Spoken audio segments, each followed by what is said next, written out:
Jimmy Hoffman, I believe, was in with the Chicago 7, and there was Huey. I can't remember. That's okay. Yeah. I'm sorry, Sean. Did you have much knowledge of Woodstock at all, or were you in the? I wasn't really.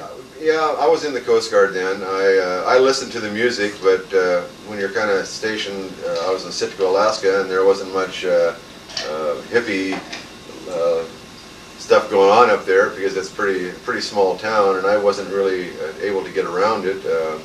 I was able to come down in 1969. I came down in Olympia to, there was a rock festival out near Tenino called the Sky River Rock Festival and Lighter Than Airfare. And it was pretty hippie days then, and I was just about ready to get out of the Coast Guard then. I only came down for the curiosity of it to look to see what it was really like. Yeah. And it was different. It was something I had. For fun, it's a different culture than we used to. We used to, when I was a senior in high school, we used to drive into the University of Washington district and just drive up and down the streets looking at hippies, and there we go, oh, there's one! So you thought they were kind of not in the right frame of mind? Well, we thought they were from a different planet, yes. Yeah. Okay. Redneck. Do you know who Dr. Spock was? Yeah. Who? He was a baby doctor. Now, some people think that his philosophies is what the hippie generation came from. Oh, I don't know about that. I think the hippie generation came from the generation before them, which were called beatniks. Beatniks? Beatniks. What were the beatniks? They were the hippies of the 50s, is what the beatniks were. And they were like real cool daddy-o. They just... Yeah. They had different beliefs, and you're always going to find a society that's against the stream. Is what you're going to find in life.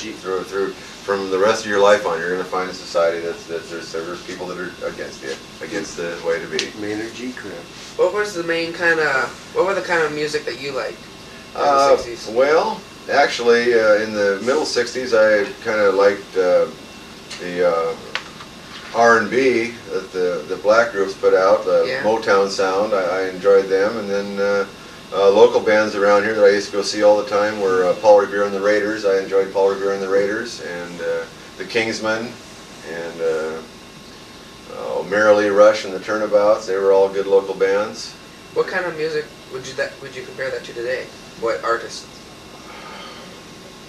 Like mellow rock or?